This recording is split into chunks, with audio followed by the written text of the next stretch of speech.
Hello everyone, स्वागत है आप सभी का ग्लोबल स्टडी पॉइंट पर। मेरा नाम है हिमांशु सिंह। आज की इस वीडियो में हम लोग बात करने वाले हैं क्लास 11th जो जियोग्राफी हम पढ़ रहे हैं उसी में चैप्टर नंबर 5। चैप्टर का नाम है भूआकृतिक प्रक्रियाएं। ठीक है, तो इनको हम पढ़ेंगे। आप हमारा जो टेलीग्राम चैनल है उसको ज्वाइन कर सकते हैं, क्लास 11th ESP। यहाँ पर आपको जितने PDF नोट्स हैं वो सारे के सारे अवेलेबल हो जाएंगे। आप हमारे वेबसाइट को विजिट कर सकते हैं अगर आपको डिटेल नोट्स पढ़ने हैं। वेबसाइट का नाम है ekluberstudypoint.com। यहाँ पर आपको जो क्लास 11th का फोल्डर है ज्योग्राफी के सेक्शन में आपको वहाँ से आप लोग इन नोट्स को पढ़ सकते हो। अगर हम टॉपिक्स के बारे में बात करते हैं, कौन कौन से टॉपिक्स हैं जिनको हमें इस वीडियो के अंदर हमें पढ़ना है। सबसे पहले हम जानेंगे कि जो भूआकृति प्रक्रियाएं होती हैं वो क्या होती हैं। और ये जो प्रक्रियाएं चल रही होती हैं इसी की वजह से हमारा जो पटल है या फिर हमारा जो धरातल है उसमें हमें परिवर्तन देखने को मिलते हैं। इसी में हम जानेंगे कि ये जो प्रक्रियाएं चलती हैं वो किस तरीके से बदलाव लेकर आती हैं और उन बदलाव को लाने के पीछे जो भी बल लगे होते हैं, जो भी फोर्सेस काम करते हैं, वो कौन कौन से होते हैं। बेसिकली दो फोर्स होते हैं। सबसे पहले हम समझेंगे कि जो अंतर्जनित बल होता है यानी कि एंडोजेनिक फोर्सेस, उनको समझेंगे कि किस तरीके से जो पृथ्वी के अंदरूनी जो प्रक्रियाएं चल रही होती है, ठीक है, तो वो अंतर्जनित बल के अंदर आती हैं। इसके बाद हम जानेंगे कि जो बहिर्जनिक प्रक्रियाएं हैं, जो बल है एक्सोजेनिक जिसको बोलते हैं, उसको समझेंगे किस तरीके से ये पृथ्वी का जो धरातल है उस पर काम करती हैं।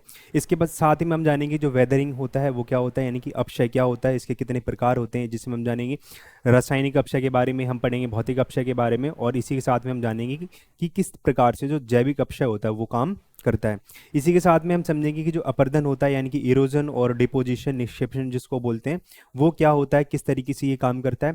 इसी के साथ में जानेंगे हम जो मास मूवमेंट या फिर बृहद संचलन किसको कहते हैं, भूस्खलन क्या होता है, और अंत में हम समझेंगे कि जो मृदा होती है उसके निर्माण की कौन कौन सी प्रक्रियाएं होती हैं और इसके निर्माण में कौन कौन से कारक होते हैं जो अपना महत्वपूर्ण योगदान देते हैं। तो ये हमारा जो चैप्टर है थोड़ा सा बड़ा है, तो हम चलते हैं अपने स्क्रीन की तरफ। अगर हम पृथ्वी की धरातल की बात करते हैं, पृथ्वी की जो बाह्य सतह है उसके बारे में बात करते हैं, तो उसका जो निर्माण होता है उसके लिए उत्तरदायी कारक कौन सा है, वो है आंतरिक बल। आंतरिक बल यानी कि जो पृथ्वी के अंदर से जो बल उत्पन्न होते हैं, अंदर से जो ऊर्जा निकल कर आती है, ठीक है, उसकी वजह से हमारा जो धरातल होता है उसमें परिवर्तन आता है।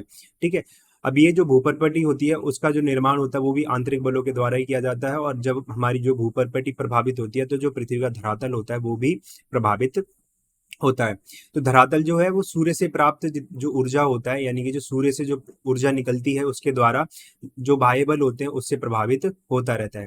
कहने का मतलब क्या है कि जो धरातल होता है, यानी कि हमें हमारे धरातल पर अब हमारी जो पृथ्वी है उसकी सतह पर अलग अलग प्रकार के मैदान देखने को मिलते हैं, अलग अलग प्रकार के जो पहाड़ है, पर्वत है, पठार है, वो सब देखने को मिलता है।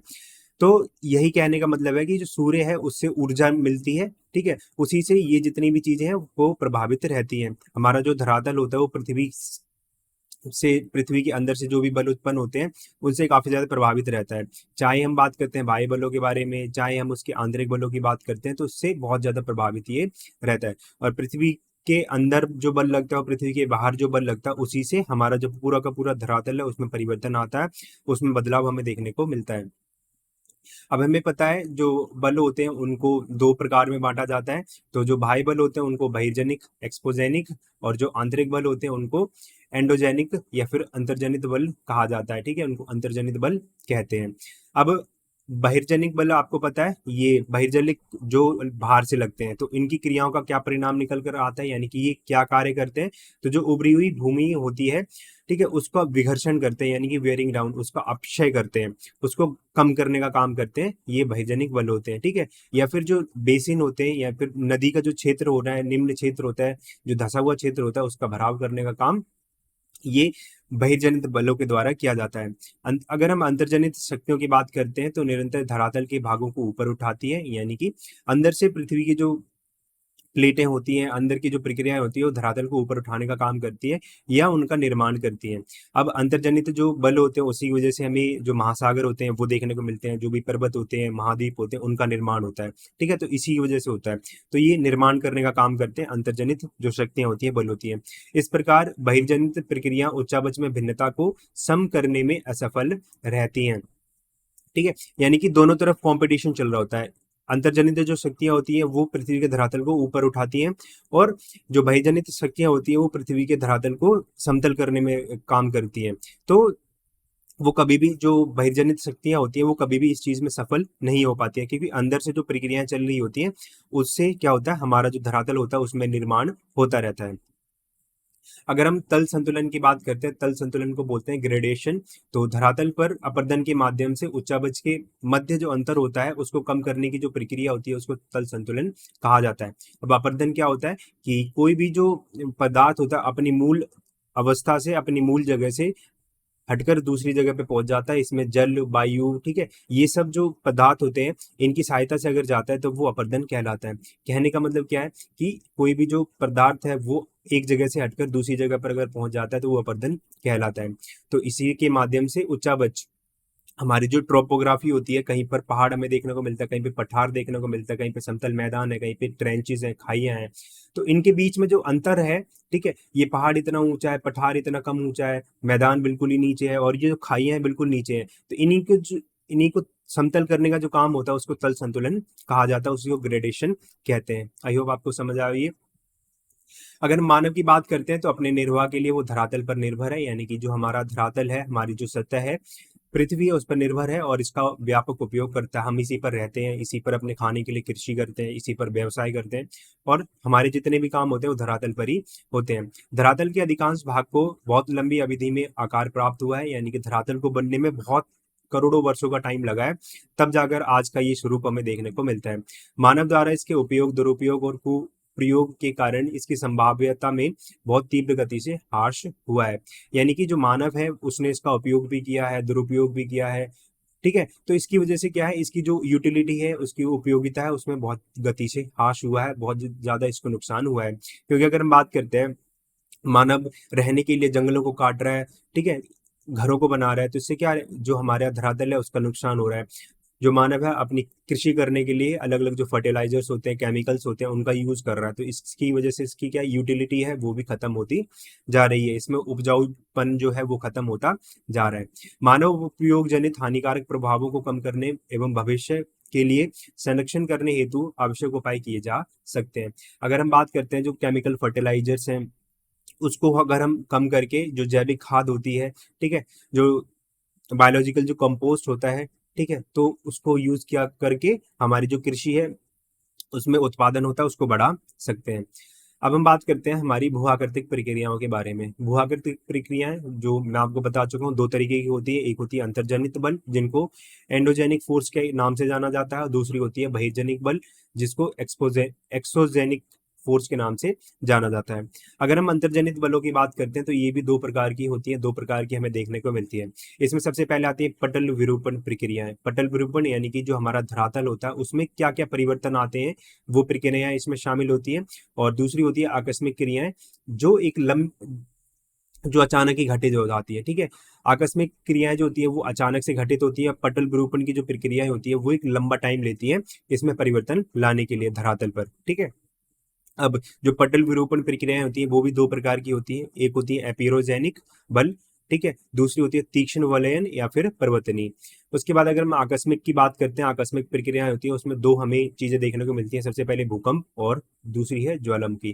क्योंकि भूकंप और जो ज्वालामुखी कभी भी बताकर नहीं आते और वो अचानक से ही फूट पड़ते हैं, ठीक है। इसके बाद अगर हम बात करते हैं एपिरोजेनिक, एपिरोजेनिक का मतलब क्या होता है कि जहां जिससे महासागर होते हैं और जो महाद्वीप होते हैं उनका निर्माण होता है। और तीक्ष्ण तीक्ष्ण बलयन या फिर पर्वतनी वो एक ऐसी प्रक्रिया होती है जिसके द्वारा जो पर्वत होते हैं, पहाड़ होते हैं, उनका निर्माण होता है।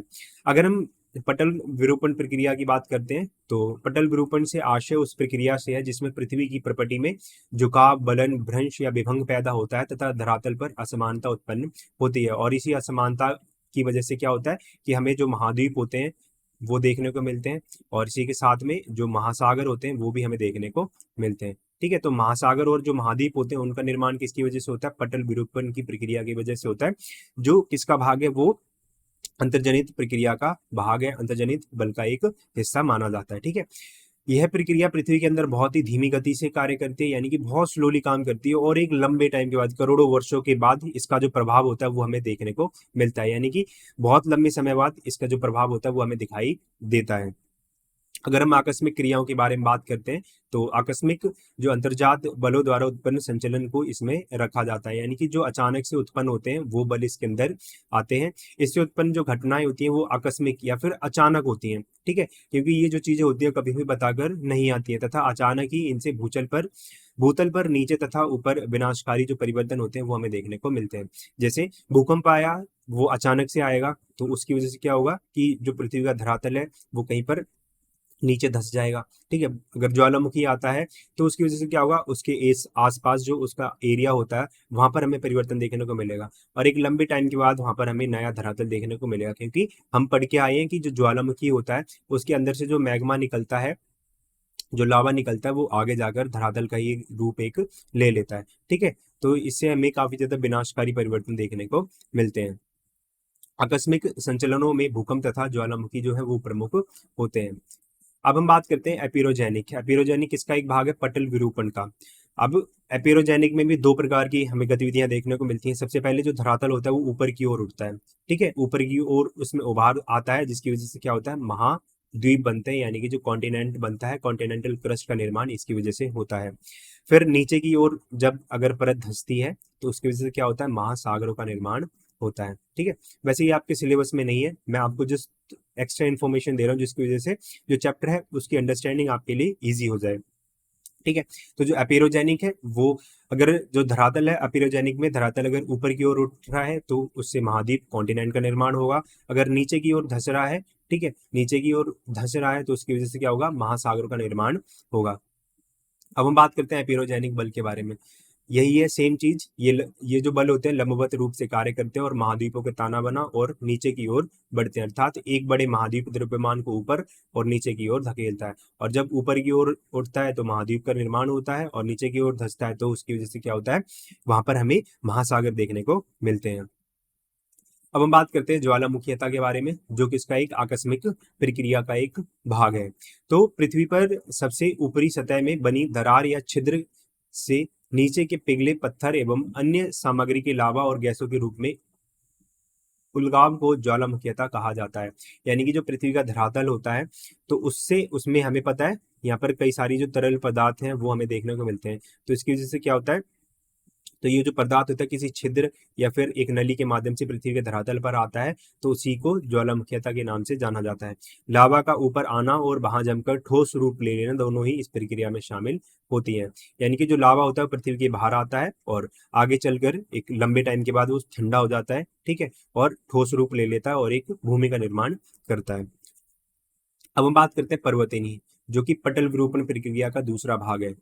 पर्वतनी जो है इसकी वजह से क्या होता है, जो पर्वत होते हैं, ठीक है, जो माउंटेन्स होते हैं उसका निर्माण होता है, माउंटेन्स का निर्माण होता है। अब जो पर्वतनी होती है दो प्रकार से होती हैं। सबसे पहले इसमें तनावात्मक बल लगता है यानी कि टेंशनल फोर्स, और दूसरा है कंप्रेशनल फोर्स जिसको संपीड़नात्मक बल के नाम से जाना जाता है। अब तनावात्मक बल में क्या होता है कि जो दो प्लेटें होती हैं वो क्या करती हैं, एक दूसरे से दूर जाती हैं, ठीक है। तो इसकी वजह से क्या होता है, जो जो प्लेट होती है उसमें वो टूट जाती है और उनमें क्या होता है, भ्रंश का निर्माण होता है, एक रिफ्ट का निर्माण होता है, ठीक है। संपीड़नात्मक या फिर कंप्रेशन की अगर हम बात करते हैं, इसमें जो दो प्लेटें होती हैं वो आपस में एक दूसरे से टकराती हैं जिसकी वजह से जो प्लेट होती है उसमें लपेटन आ जाता है या फिर बलयन, ठीक है, बलयन आ जाता है। अब जैसे इसका अगर हम बलयन के एग्जाम्पल की बात करते हैं तो यहाँ पर जो दो प्लेट हैं वो आपस में एक दूसरे से टकराएंगी तो इसकी वजह से क्या होगा, एक जो प्लेट होगा वो नीचे धस जाएगी और एक जो प्लेट होगी वो ऊपर उठ के जो पर्वत होते हैं उनका निर्माण करेगी, ठीक है। अगर हम बात करते हैं हिमालय पर्वत के बारे में तो वो भी एक बलन पर्वत है, वलित पर्वत है, फोल्ड माउंटेन के रूप में जाना जाता है उसको, ठीक है। तो ये चीजें हैं। अब हम बात करते हैं बहिर्जनित बल के बारे में। तो इसमें जो तीन चीजें हैं वो हमें देखने को मिलती है, एक है अपक्षय, दूसरा है वृद्ध संचलन यानी कि मास मूवमेंट, और तीसरा है इरोजन एंड डिपोजिशन, अपरदन एवं निक्षेपण, ठीक है। तो इन चीजों को अब हम पढ़ने वाले हैं। अगर हम अक्षय अपक्षय के बारे में बात करते हैं तो अपक्षय वह प्रक्रिया है जिसमें चट्टानें बाहरी कारकों के द्वारा विघटित और अपघटित होती रहती हैं। यानी कि जो चट्टानें होती हैं उनका टूटना विघटित होना, उनका कमजोर होना ही अपक्षय कहलाता है। जैसे पवन, वर्षा, तापमान, सूक्ष्म जीवाणु, जीव जंतु आदि के माध्यम से ये चीजें हो पाती हैं। जैसे अगर हम बात करते हैं, जो पहाड़ होते हैं, पहाड़ों से नदी निकलती है, ठीक है। जो नदी होती है वो पहाड़ों को तोड़ फोड़ कर उनमें दरारें कर करके, तो उससे क्या होगा, उसकी जो चट्टानें होती हैं, जो मलबा होता है उसको लेकर आएंगी और यहाँ पर छोड़ेंगी, उसको डिपॉजिट कर देंगी। तो ये क्या कहलाता है, अपक्षय की प्रक्रिया कहलाती है। ठीक है। अगर हम अपक्षय की बात करते हैं तो ये तीन प्रकार से होता है, तीन टाइप होते हैं इसके। सबसे पहले रासायनिक अपक्षय, दूसरा होता है भौतिक अपक्षय यानी कि फिजिकल, और जो तीसरा होता है वो होता है जैविक या फिर बायोलॉजिकली रूप से जो अपक्षय होता है, ठीक है, जो वेदरिंग होती है वो हमें देखने को मिलती है। सबसे पहले हम रासायनिक अपक्षय के बारे में बात करते हैं। रासायनिक यानी कि केमिकली ये जो वेदरिंग होती है, जो पहाड़ होते हैं उनका टूटना हमें देखने को मिलता है, वो रासायनिक अपक्षय कहलाता है। तो रासायनिक अपक्षय को निम्न उदाहरणों के माध्यम से समझा जा सकता है, जिसमें सबसे पहले नमक की एक डली को आर्द्र स्थान पर रखने से वह गल जाती है और खत्म हो जाती है। यानी कि नमक का टुकड़ा होता है, अगर उसको हम बाहर रख देंगे, मॉइस्चर में रख देंगे, तो वो खत्म हो जाएगी एक टाइम के बाद। इसी तरह अगर लोहा जो है, लोहे को अगर खुले स्थान में अगर हम रखते हैं तो उसमें जंग लग जाती है और वो धीरे धीरे खत्म हो जाता है, नष्ट हो जाता है, ठीक है, और मिट्टी का एक रूप ले लेता है। तो ये किसका एक, हमारा जो रासायनिक अपक्षय है उसका एक उदाहरण है। ठीक है। तो नमक का गलना और लोहे का जो नष्ट होना है वो रासायनिक प्रक्रियाएं हैं, तथा यही प्रक्रिया चट्टानों के साथ भी होती है, जिसे रासायनिक अपक्षय के नाम से जाना जाता है। ठीक है। यानी कि जो केमिकल, कोई भी जो चीज होती है वो किसी, कई सारी जो चीजें होती हैं, कंपोनेंट्स होते हैं, उनका एक कंपोजिशन होती है, उनसे मिलकर बनी होती है। ठीक है। अगर वो चीजें बाहर हम रखते हैं तो वो हमारा जो आसपास का एटमॉस्फेयर है, हमारा आसपास का जो वायुमंडल है, उससे क्रियाएं करती हैं, रिएक्शन करती हैं, तो वो खत्म हो जाती है, नष्ट नष्ट हो जाती है। ठीक है। तो वो केमिकल वेदरिंग के नाम से जानी जाती है। अब जो केमिकल वेदरिंग होती है वो भी कई प्रकार की होती है, जिसमें विलयन, कार्बोनेशन, जलयोजन और ऑक्सीकरण, ठीक है, ये शामिल होती है। अगर हम सबसे पहले विलयन की बात करते हैं तो चट्टानों में मौजूद कई प्रकार के खनिज जल में घुल जाते हैं, जैसे नाइट्रेट, सल्फेट, पोटेशियम, और इस तरह से अधिक वर्षा वाले जो क्षेत्र होते हैं उसमें, और आर्द्र जलवायु वाले जो क्षेत्र होते हैं उनमें खनिजों से युक्त शैलों का अपक्षय हमें देखने को मिलता है। यानी कि विलयन एक ऐसी प्रक्रिया होती है जिसमें कई प्रकार के जो खनिज होते हैं जल में घुल जाते हैं। ठीक है। और इसी की वजह से क्या होता है, जो शैलें होती हैं उसका हमें अपक्षय देखने को मिलता है। इसके बाद नेक्स्ट है वो है कार्बोनेशन। कार्बोनेशन का क्या मतलब होता है, वर्षा के जल में घुली हुई ऑक्सीजन, कार्बन डाइऑक्साइड से कार्बनिक अम्ल का निर्माण होता है, और यह अम्ल चूना युक्त चट्टानों को घुला देता है, जिससे उनका अपक्षय हो जाता है। यानी कि कार्बोनेशन एक ऐसी प्रक्रिया होती है जिसमें क्या होता है कि जो जल में कार्बन डाइऑक्साइड घुली होती है, वो जो कार्बनिक एसिड होता है उसका निर्माण करती है, जो चूना युक्त जो चट्टानें होती है उनको पिघलाने का काम करती है। ठीक है। यानी कि जिसमें चूना होगा वो चट्टानें अपने आप ही पिघल जाएंगी, अगर उनके अंदर कार्बनिक जो एसिड है वो काम करता है। फिर उसके बाद में आता है जलयोजन। तो जलयोजन का क्या मतलब होता है कि कुछ ऐसी चट्टानें जैसे कैल्शियम सल्फेट जल को सोख लेती हैं और फैलकर कमजोर हो जाती हैं तथा बाद में टूट जाती हैं, इसकी वजह से भी अक्षय हो जाता है। ठीक है। फिर उसके बाद में ऑक्सीकरण। ऑक्सीकरण यानी कि कोई भी जो चीज होती है वो ऑक्सीजन के संपर्क में आने से उसका अपक्षय होता है।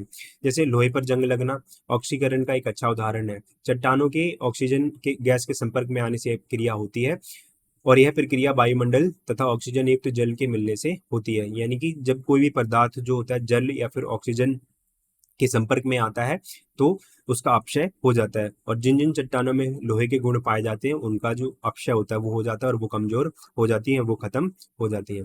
फिर अगर हम भौतिक अपक्षय की बात करते हैं, जो फिजिकल वेदरिंग है उसके बारे में बात करते हैं, तो भौतिक अपक्षय के कारण जो चट्टानें होती है छोटे छोटे टुकड़ों में टूट जाती है, यानी कि फिजिकली वो कमजोर हो जाती हैं, जिनके लिए गुरुत्वाकर्षण बल, तापमान में परिवर्तन, शुष्क और आर्द्र परिस्थितियों का अदल बदल कर आना, ये जितने भी कारक होते हैं ये इसके लिए जिम्मेदार होते हैं। यानी कि कोई भी जो चट्टान होती है उसका जो भारी रूप होता है, ठीक है, उसका साइज कम होना ही भौतिक अपक्षय कहलाता है, इतना समझ लेना। और इसके लिए जो गुरुत्वाकर्षण बल होता है, तापमान होता है, उसमें परिवर्तन आता है, ठीक है, आर्द्र परिस्थितियां होती हैं उनमें परिवर्तन आना, ठीक है, उसमें चेंजेस आना, उसमें बदलाव आना, इन सभी की वजह से भौतिक अपक्षय में देखने को मिलता है।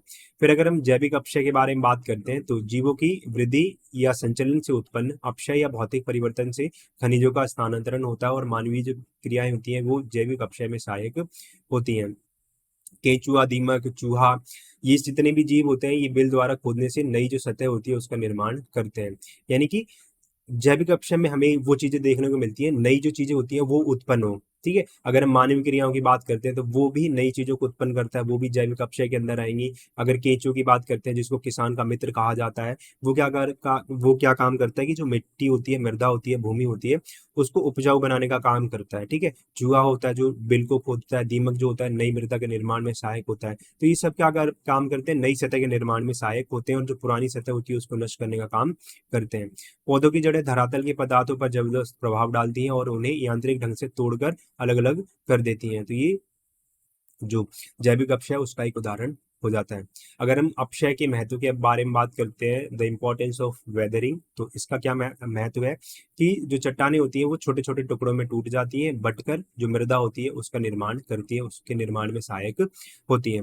यानी कि चट्टानों के माध्यम से ही जो मृदा होती है उसका निर्माण हो पाता है। क्योंकि याद करो जो लास्ट चैप्टर था उसके अंदर हमने जाना था कि जो असंगठित मृदा होती है, जो असंगठित चट्टानें होती हैं उन्हीं को मृदा कहा जाता है, और जो संगठित मृदा होती है उसी को चट्टानें कहते हैं। तो अपक्षय चट्टानों में मूल्यवान खनिजों जैसे लोहा, मैंगनीज, तांबा, इनका संकेंद्रण हमें देखने को मिलता है। ठीक है, कि जो जितने भी खनिज होते हैं वो हमें चट्टानों के अंदर से ही प्राप्त होते हैं, क्योंकि अपक्षय के कारण अन्य पदार्थों का निक्षालन हो जाता है। ठीक है, तो ये एक इसकी दूसरा इंपॉर्टेंस हो गया, दूसरा महत्व हो गया, और वे स्थानांतरित हो जाते हैं और खनिजों का एक जगह इकट्ठे कर देते हैं। तो इसकी वजह से ये हमें देखने को मिलता है। अगर हम बात करते हैं वृहद संचलन या फिर मॉस मूवमेंट के बारे में, तो इसके अंतर्गत वे सभी संचलन आते हैं जिससे शैलों का वृहद मलबा गुरुत्वाकर्षण के सीधे प्रभाव के कारण ढाल के अनुरूप स्थानांतरित हो जाता है। यानी कि जो पहाड़ होते हैं, ठीक है, जो चट्टानें होती हैं उनका जो मलबा होता है वो गुरुत्वाकर्षण बल की वजह से, ढाल की वजह से एक जगह से दूसरी जगह पर स्थानांतरित हो जाता है, तो वो वृहद संचलन कहलाता है। इसी के अंदर शैल स्खलन, भूस्खलन, लैंडस्लाइड्स, ये सब चीजें आती हैं।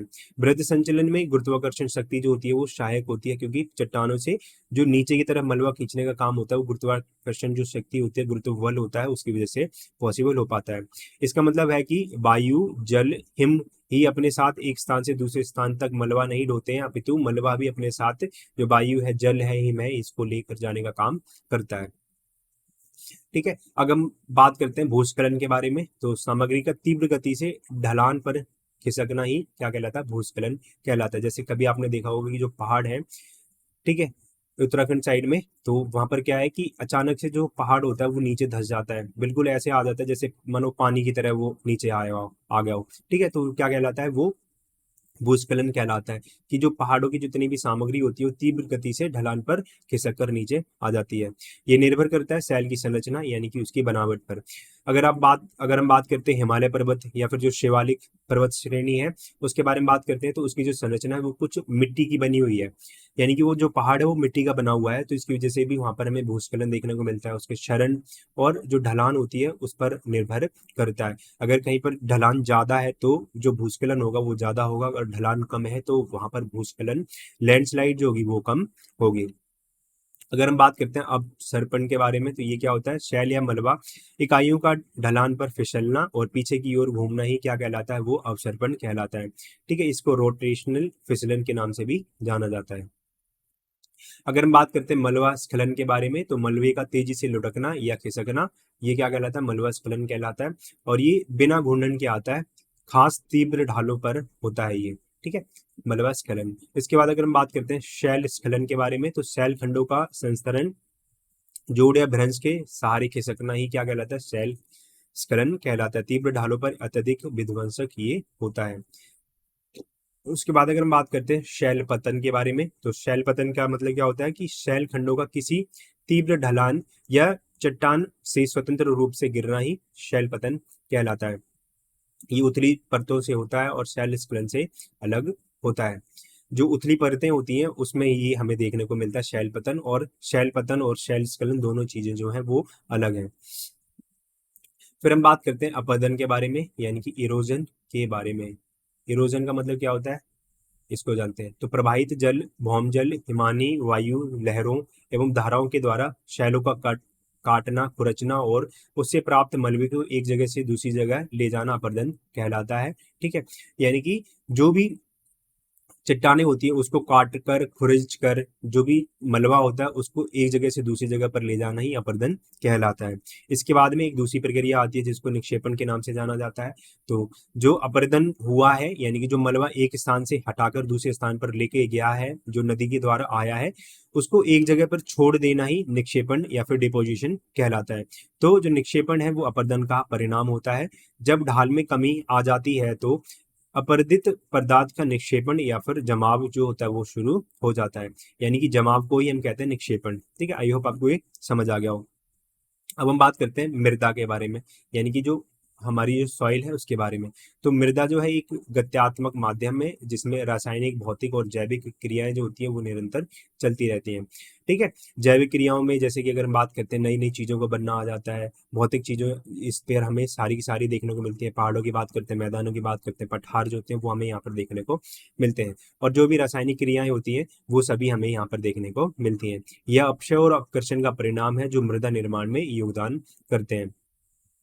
यानी कि चट्टानों का अपक्षय होता है, अपकर्षण होता है, तो इसकी वजह से मृदा का निर्माण संभव हो पाता है। मृदा जो है वो विकासोन्मुख है, यानी कि उसका जो डेवलपमेंट है वो हमेशा चलता रहता है, उसमें परिवर्तन जो होता है वो आता रहता है, परिवर्तनशील होती है।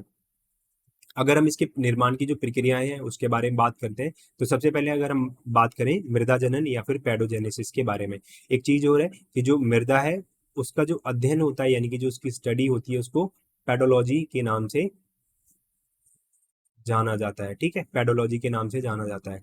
तो मृदा निर्माण की प्रक्रिया जो मुख्यतः अपक्षय पर निर्भर करती है, यानी कि जो चट्टानें होती हैं जब उनका वो टूटेंगी, ठीक है, उनका अपक्षय होगा, उनकी जो वेदरिंग है वो होगी, तभी मृदा का निर्माण संभव हो पाएगा। फिर उसके बाद बात की जाती है अपक्षयित प्रवार के बारे में, वेदर्ड मटेरियल के बारे में, यानी कि जो भी अपरदन हुआ है, जो भी मलबा होता है, तो उसी की वजह से मृदा का निर्माण हो पाता है। मृदा का आधार जो है शैल, तो शैल का जब वो टूटती है, चट्टानें टूटती हैं, तो उसके माध्यम से मृदा का निर्माण हो पाता है। अपक्षयित प्रवार में जैविक क्रियाओं द्वारा ह्यूमस एकत्र होता है और मृदा की जो उर्वरता होती है उसको बढ़ावा मिलता है। ठीक है, तो ये चीजें ये शामिल हो जाती हैं। अगर हम इसके निर्माण के कारक की बात करते हैं, यानी कि what are the factors which plays role in formation of soil. ठीक है, तो मृदा के निर्माण में कौन कौन से कारक सहायक होते हैं। सबसे पहले इसमें मूल पदार्थ आ जाता है, यानी कि जो मेन जो चीज है, मेन सब्सटेंस कौन सा है वो इसमें शामिल होगा। इसके बारे में बात करेंगे, जो बेसिकली क्या है वो शैल है। ठीक है, तो शैल के माध्यम से ही जो मृदा होती है उसका निर्माण होता है। स्थलाकृति यानी कि कौन सी टोपोग्राफी है। टोपोग्राफी का मतलब क्या होता है कि किस जगह पर है, कहाँ वो पहाड़ों पर है, या फिर मैदान में है, या फिर प्रायद्वीपीय पठार पर स्थित है। तो वो जो टोपोग्राफी होती है वो भी मृदा के निर्माण में सहायक होती है। जलवायु की बात की जाती है कि वो कहाँ की जलवायु पर मृदा जो है वो स्थित है, ठंडी जलवायु में है या फिर उष्ण जलवायु में ये अवस्थित है। इसके बाद में जैविक क्रियाएं इसमें सहायक होती हैं कि किस प्रकार की जो जैविक क्रियाएं हैं उसके आसपास उस सतह पर घटित हो रही हैं। और अंत में जो आता है वो है समय, कि कितना समय हुआ है इस चट्टान को अपक्षयित हुए। ठीक है, और इसी की वजह से जो मृदा होती है उसका निर्माण संभव हो पाता है। अगर सबसे पहले हम बात करते हैं मूल पदार्थ के बारे में, यानी कि जो हमारा मेन सब्सटेंस है, मेन मटेरियल है, वो कौन सा है।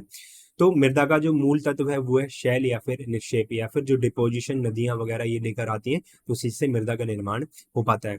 स्थानीय शैल का मतलब क्या होता है, उस स्थान पर अपक्षयित शैल जिसे अवशिष्ट मृदा के नाम से जाना जाता है। यानी कि इसी कोई एक जगह है वहां पर जो शैल है अपक्षयित हो गई है, उसी को अवशिष्ट मृदा के नाम से जानते हैं, उसी को स्थानीय शैल के नाम से जाना जाता है। परिवहनीकृत निक्षेप का मतलब क्या होता है, बाहरी स्रोत से आए निक्षेप, जैसे नदी द्वारा लाई गई मिट्टी, ये क्या कहलाता है, ये परिवहनीकृत निक्षेप के नाम से इसको जाना जाता है। समान शैल पर अलग अलग मृदाएं जो होती हैं वो बन सकती हैं, यानी कि एक ही जो चट्टान होती है, एक ही धरातल होता है, उस पर हमें अलग अलग जो मृदाएं होती हैं वो देखने को मिल सकती हैं, और अलग अलग शैल पर हमें समान मृदा देखने को मिल सकती है। ठीक है, तो ये इतना ही हार्ड नहीं है। जब मृदा नई होती है तो उसका शैल के साथ गहरा संबंध होता है, यानी कि जब जब मृदा का निर्माण हुआ होता है, नई नई जब मृदा होती है, तो उसके जो गुण होते हैं और जो चट्टानें होती हैं, शैल होते हैं, उसके गुणों में हमें समानता देखने को मिलती है। पर ये जो चैप्टर है इसमें आपको बिल्कुल लॉजिक नहीं लगाना है। लॉजिक यानी कि आपकी जो रैशनल थिंकिंग होती है आपको उसका यूज नहीं करना, आपको कुछ सोचना नहीं है, क्योंकि इसमें जो चीजें हैं वो हमें वैसे की वैसे ही पढ़नी है। ये चैप्टर है, इसके बाद जो चैप्टर आएगा वो भी ऐसा ही चैप्टर है। इसमें आपको कुछ सोचना नहीं, कुछ समझना नहीं है, आपको सिर्फ चीजों को जो है याद करना है, आपको चीजों को देखना है। और जब आपका एग्जाम आएगा उस टाइम पर जो आपके इंपॉर्टेंट क्वेश्चन होंगे उनके माध्यम से ये जो चीजें हैं, इंपॉर्टेंट चीजें हैं, उनको कवर करवा दिया जाएगा। ठीक है, तो इसको जस्ट गो थ्रू करिए, एक बारी इस वीडियो से पढ़िए, एक बार बुक से पढ़िए अपनी, तो आपको जो चैप्टर है वो थोड़ा थोड़ा समझ आ जाएगा। ठीक है, इसके बाद में जो नेक्स्ट जो कंपोनेंट आता है, ठीक है, जो फैक्टर आता है वो है टोपोग्राफी या फिर स्थलाकृति। टोपोग्राफी में हमें क्या आता है, ढलान और स्थल का आकार इसके अंदर आ जाता है। ठीक है, तो ये मृदा की गहराई और विकास को प्रभावित करता है। अगर हम बात करते हैं जो मैदान होता है उसमें हमें जो मृदा होती है उसकी गहराई देखने को मिलती है। जैसे अगर हम बात करते हैं गंगा का जो मैदान है उसमें जो जलोढ़ मृदा है वो 1 से 2 किलोमीटर तक गहरी है। ठीक है, तो उसका जो फैलाव है वो भी बहुत ज्यादा है। तो तीव्र ढालों पर जो मृदा होती है वो पतली होती है, मृदा की पतली परत हमें देखने को मिलती है पहाड़ों वाले एरिया में। लेकिन अगर हम सपाट क्षेत्रों की समतल मैदानों में बात करते हैं तो मृदा जो होती है वो गहरी होती है और मोटी होती है। ठीक है, मृदा की जो परत होती है काफी ज्यादा उसमें गहराई होती है और उसमें मोटाई हमें देखने को मिलती है। जैव पदार्थ का अच्छा एकत्रीकरण हो जाता है। ठीक है, जिससे मृदा का रंग गहरा हो सकता है। जैसे अगर हम बात करते हैं गंगा के मैदान के बारे में, तो यहाँ पर जो भी जैव पदार्थ होते हैं वो हमें अच्छी मात्रा में देखने को मिलते हैं, उनका एकत्रीकरण अच्छी मात्रा में होता है। इसी की वजह से यहाँ की जो मृदा है उसका रंग भी गहरा होता है, बहुत अच्छा हमें देखने को मिलता है। इसके बाद में जो जलवायु होती है वो भी हमारी मृदा निर्माण को प्रभावित करने का काम करती है। तो गर्म और ठंडी जलवायु में मृदा की रासायनिक और जैविक प्रक्रियाएं जो होती हैं वो अलग होती हैं। अगर गर्म जलवायु है तो वहां पर जो भी जैविक क्रियाएं होंगी वो तेज गति से होंगी। अगर ठंडी जलवायु है, ठंडा एरिया है, तो वहां पर जो मृदा होगी वहां पर उसमें ह्यूमस की जो मात्रा होगी वो उसमें जो प्रक्रियाएं होंगी अंदर वो कम स्पीड से होंगी। ठीक है, तो जो ठंडी जलवायु होती है उसमें ह्यूमस की अधिकता होती है, क्योंकि जो बैक्टीरिया होते हैं उसकी जो वृद्धि होती है वो धीमी हमें देखने को मिलती है, क्योंकि जो बैक्टीरिया होते हैं वो ह्यूमस को जल्दी से गला नहीं पाते हैं ठंडी जलवायु के एरिया में। ठीक है, तो यहाँ पर ह्यूमस की जो अधिकता होती है वो हमें ठंडी जलवायु प्रदेशों में देखने को मिलती है। अगर हम उष्ण जलवायु की बात करते हैं तो यहाँ पर जो जैविक पदार्थ होते हैं जल्दी से ऑक्सीकृत हो जाते हैं, जिससे ह्यूमस की मात्रा जो होती है कम हमें देखने को मिलती है। इसके बाद में जो जैविक क्रियाएं होती हैं वो भी जो मृदा निर्माण है उसको प्रभावित करने का काम करती हैं। तो पौधे और जो जीव होते हैं वो मृदा में जैव पदार्थ, नमी और नाइट्रोजन को बढ़ाने का काम करते हैं। जैसे अगर हम बात करते हैं एक जो राइजोबियम नाम का जीवाणु होता है वो क्या काम करता है, जितने भी दलहनी पेड़ पौधे होते हैं उसमें नाइट्रोजन का जो स्तर होता है उसको मेंटेन रखने का काम करता है। उसके बाद में जो ह्यूमस होता है वो पौधों के मृत अवशेष से बनता है, जो मृदा की जो उर्वरता होती है, उसकी जो फर्टिलिटी होती है उसको बढ़ाने का काम करता है। फिर जो बैक्टीरिया होते हैं वो नाइट्रोजन निर्धारण करते हैं जो पौधों के लिए आवश्यक हो जाता है। यानी कि पौधों तक जो नाइट्रोजन पहुंचाने का काम होता है वो कुछ जो बैक्टीरिया होते हैं उनके माध्यम से किया जाता है। मृदा के जो कीट होते हैं जिसमें चींटी, दीमक, केंचुआ, ये मृदा को बार बार ऊपर और नीचे करते हैं, जिसकी वजह से उनके जो गुण होते हैं उनको प्रभावित किया जाता है। ठीक है, तो ये जो जैविक प्रक्रियाएं हैं वो मृदा निर्माण में सहायक होती हैं। और जो अंत में जो फैक्टर आता है वो है समय। तो मृदा निर्माण की प्रक्रियाओं के लंबे समय तक चलने से मृदा जो होती है वो परिपक्व हो जाती है, मेच्योर हो जाती है। यानी कि मृदा का जो पूर्ण विकास होता है वो एक लंबे टाइम में हमें देखने को मिलता है, करोड़ों लाखों वर्षों में हमें ये चीजें देखने को मिलती हैं।